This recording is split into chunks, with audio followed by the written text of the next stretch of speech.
जय श्री राम।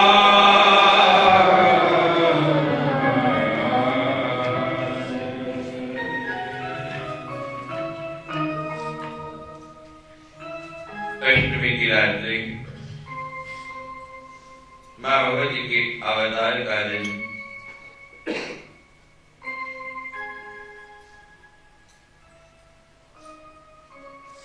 सप्तशती की 6 अंग हैं।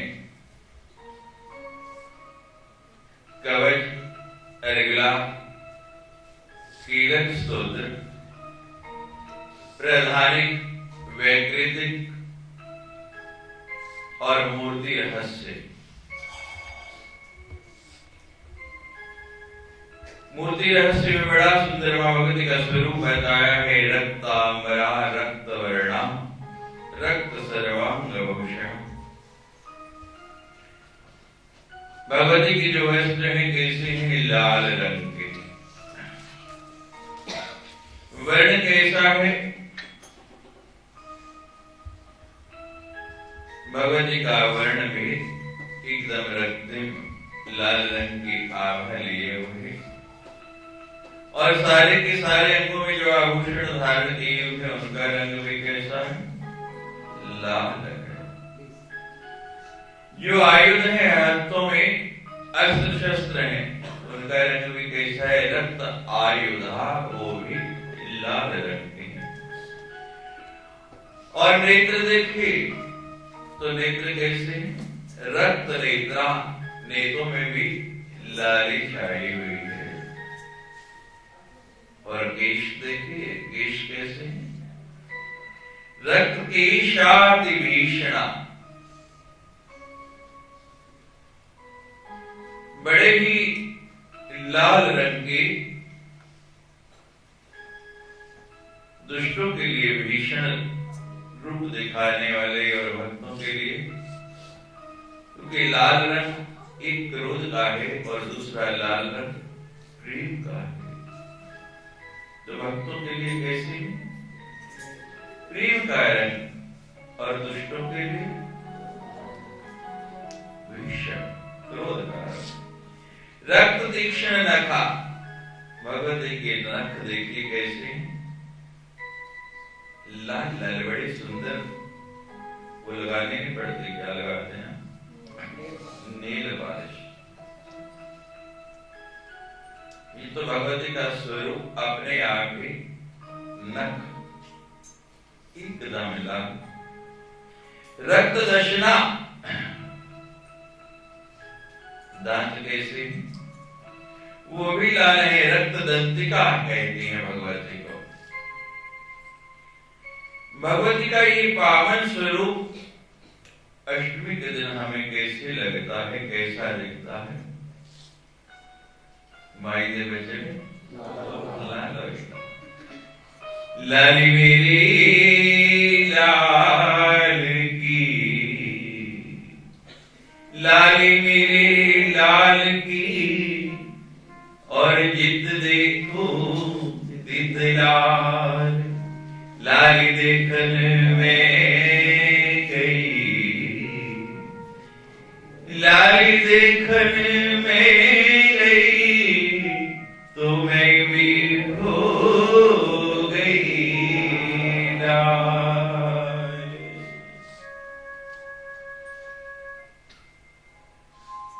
इना संता वाली चाल निराली होती है।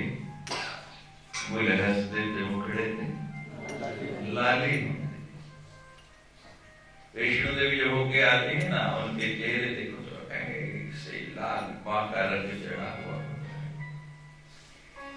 इन 8 दिनों में मां का नाम ले लेके, मां की भक्ति कर करके आपके चेहरे पर भी मां की लाली मुझे स्पष्ट दिख रही है। जैसा करो संग और वैसा चढ़े। चढ़ गया कि नहीं? चढ़े, गूढ़ा चढ़े, एकदम लाल रंग चढ़ा हुआ मुझे लग रहा है। यहाँ लिखा है मूर्ति रहस्य में कि जो माँ की भक्ति करते हैं, माँ की आराधना करते हैं, माँ के स्वरूप का दर्शन करते हैं, तो माँ क्या करती है उनके साथ? लिखा है पति नारी व अनुरक्ता। जैसे स्त्री जो है अपने पति के प्रति अनुरक्त कहती है, पति से प्रेम में सदा मगन रहती है और पति की सेवा में सदा लगन रहती है। आजकल की स्त्रियों की बात करो,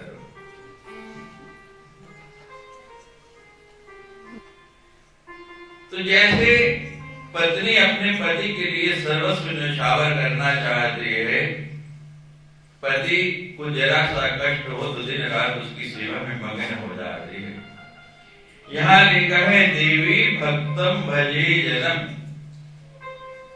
कि पराम्बा मां भगवती ठीक उसी प्रकार से अपने भक्तों के लिए उनके प्रेम में अनुरक्त रहती है। यानी भक्तों को नहीं सेवा करनी पड़ती, मां उनकी सेवा करती है। मां, आप मानस पूजा का श्रवण कर रहे हैं।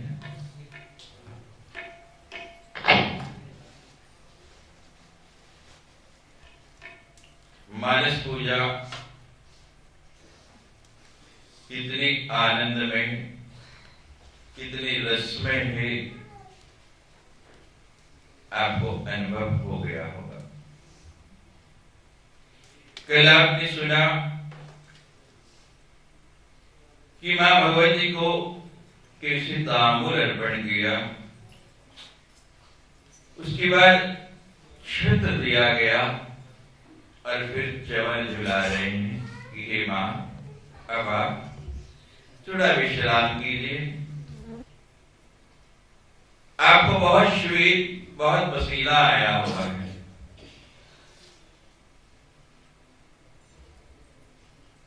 थोड़ी शीतलता आपको मिल जाए। अब भक्त च्यवन झुला रहा है और मां को धीरे धीरे झपकी सी आ रही है। कभी नेत्र बंद होते हैं, कभी खुलते हैं, कभी नेत्र बंद होते हैं, कभी खुलते हैं। जब ऐसी स्थिति देखी तो वह कहता है सरंगणे वीणो मृदंग शंख मेरी निनाद रूप गीयमाना कोलाहलेला कलिता स्वास्तु विद्याधरी नृत्य कला सुखाई। भक्त कहने लगा, मां आपको आनंद आ रहा है,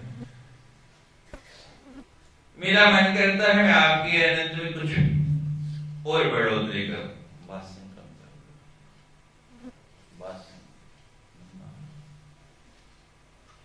थोड़ा आनंद आपको और आ जाए, आप गहन निद्रा में चले जाएं, विश्राम कर लें। क्या वजह है? यहां लिखा है स्वरंगणी, कि मां जैसे स्वर्ग में इंद्र की सभा लगी होती है,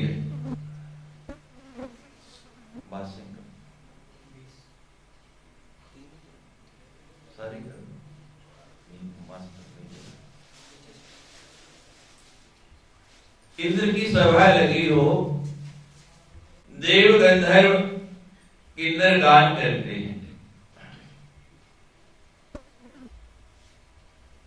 अब जहां अप्सराएं नृत्य कर रहे हो, गंधर्व गान कर रहे हो, वहां पटाखा कौन सुन, माइक को भी खराब होना इस जला।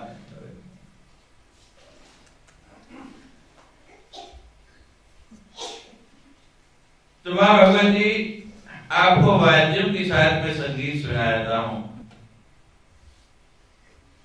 आपके आंगन में वेणु मृदंग शंख तथा भेरी की मधुर ध्वनि के साथ जो संगीत होता है तथा जिसमें अनेक प्रकार के कोलाहल का शब्द होता है, अनेक प्रकार का कोलाहल। वीणा वेणु मृदंग ये आपको हम सुना चुके हैं देवी भागवत में विस्तार से।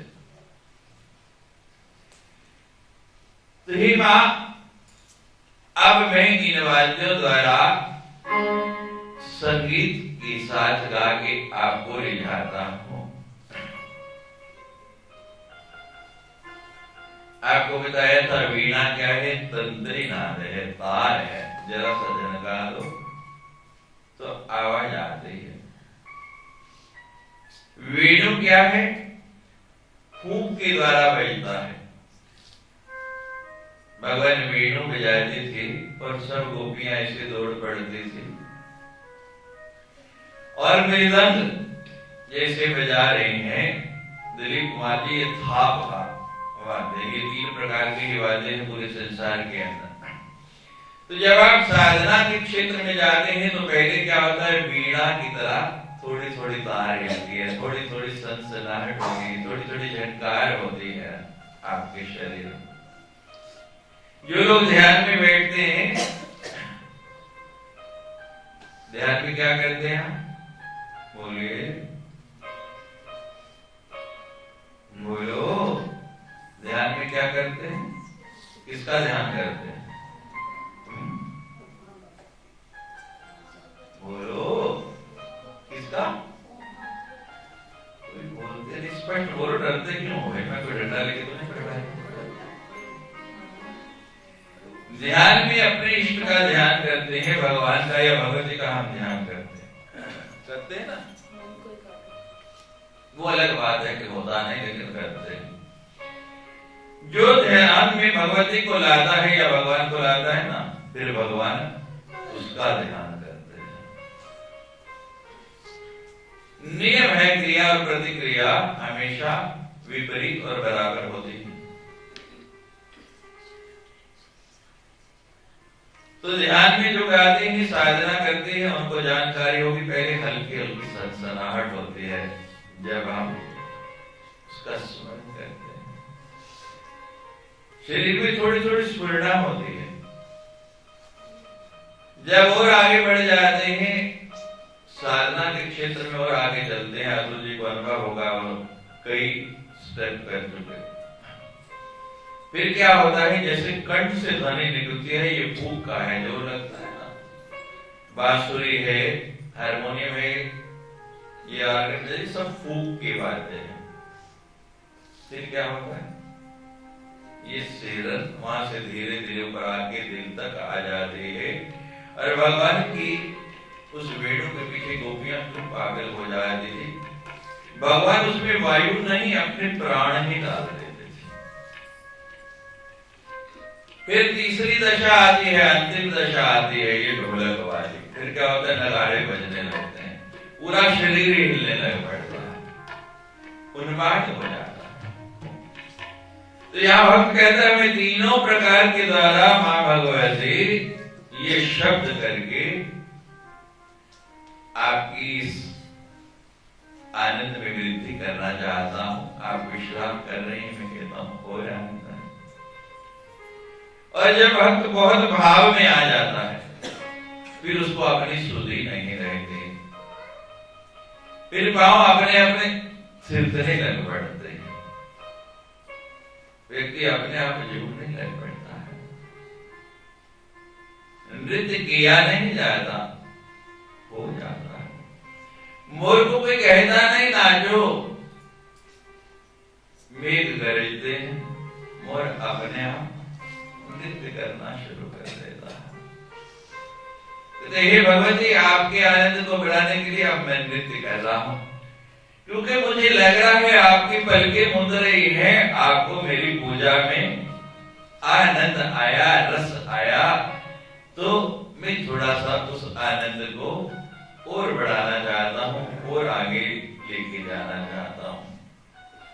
देवी भक्ति रस भावित विते प्रीतां यदि कुतोऽपि लभ्यते तत्त्रिलोलमपि सत्फलमेकम् यदविकोटिभिरपि नैलभ्यम्। अब कहता है मां मेरी पूजा पूर्ण हुई, ये मेरी मानसिक पूजा पूर्ण हो रही है।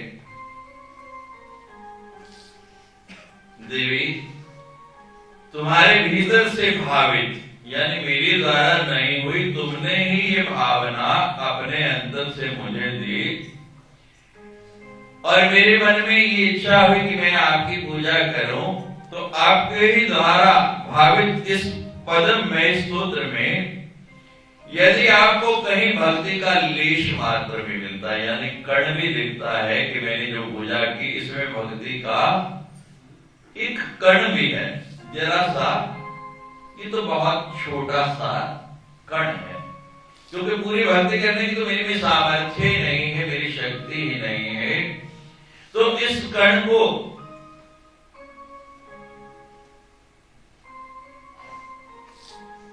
मां किसी को आप पहाड़ जान के प्रसन्न हो जाओ, खुश हो जाओ, क्योंकि इससे ज्यादा मां मुझे कुछ आता नहीं है। और मां तुम्हारी भक्ति के लिए मेरे चित्त में जो आकुलता होती है, जो व्याकुलता होती है कि बस आपकी भक्ति करता रहूं, हर समय मैं आपकी पूजा ही करता रहूं, वही मेरे जीवन का एकमात्र फल है। मनुष्य अच्छे कर्म करता है तो उसको मनुष्य का शरीर फिर मिलता है, बुरे कर्म करता है तो कई योनियों में भटकना पड़ता है, उसके बाद मनुष्य का शरीर मिलता है। लेकिन मनुष्य के शरीर मिलने का फल क्या है? हमें मानव का शरीर मिल गया, ये देह मिल गई, तो उसका कहते मां भगवती उसका फल यही है। एकमात्र मेरे जीवन का फल क्या है कि बस आपकी भक्ति मिलती रहे। मनुष्य शरीर तो बहुत से लोगों को मिलता है, लेकिन भगवती की भक्ति सबको नहीं मिलती। वो कहता है मेरे एक नहीं कोटि कोटि अनेक जन्मों का ये फल है कि मुझे आपकी भक्ति मिली, मैं आपकी भक्ति कर पाया। ये परमात्मा शक्ति मां जगदंबा की अपार कृपा है कि इस नवरात्रि में 8 दिन से निरंतर आप उनके चरणों में बैठ के उनकी पूजा कर रहे हैं, अर्चना कर रहे हैं और बड़े ही अपने मानस पुष्प अपने मन की पूजा के द्वारा, इस मानस पूजा के द्वारा भगवती को वो पदार्थ भेंट कर रहे हैं जिनको आपने कभी जीवन में सुना है। सकल पदार्थ हे जग माही कर्महीन नर पावती नान। अनेक शिष्य हैं हमारे, लेकिन सब यहाँ आ नहीं पा रहे, सब इस भक्ति में सम्मिलित नहीं हो पा रहे।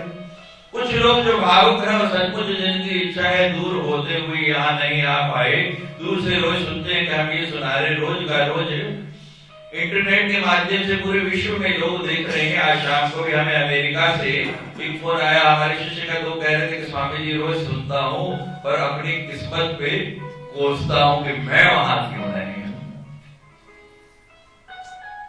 ये भाव है। और कुछ ऐसे हैं कि यहां होते हुए भी नहीं आ सकते। क्यों नहीं आ सकते? कि भगवती की कृपा उन पर, और जब तक उसकी कृपा नहीं हो आप द्वार से आके वापस चलेंगे अंदर आना। मैंने तो जीवन में बहुत बार देखा है कि लोग गुफा के द्वार तक पहुंच जाते हैं लेकिन दर्शन करने अंदर नहीं जाते।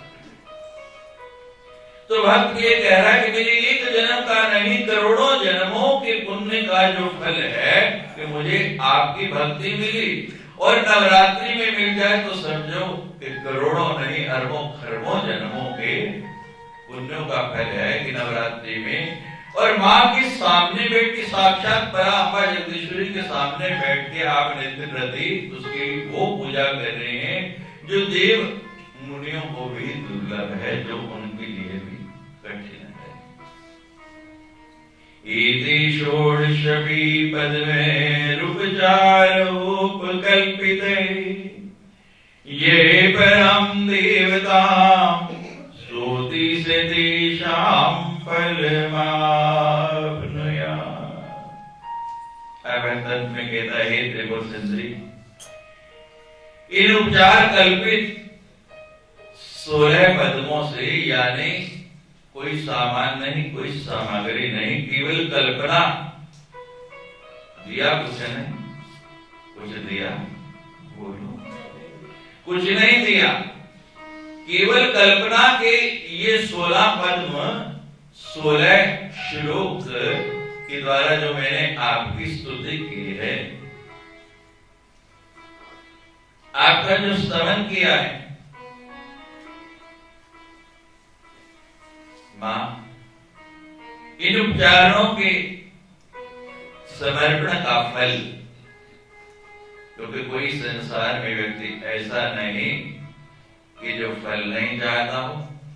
अब हम कहता है कि भगवती मैं फल क्या चाहता हूं, मेरी इच्छा क्या है कि अगर आप इस पूजा से प्रसन्न हुई है तो मुझे यही फल दे देना, आपकी भक्ति सदा मेरे हृदय में बनी रहे और मैं नित्य प्रति आपकी ऐसे ही पूजा करता रहूं, ऐसे ही उपचारों के द्वारा आपका स्तवन करता रहूं, यही मेरी भावना है। जय जय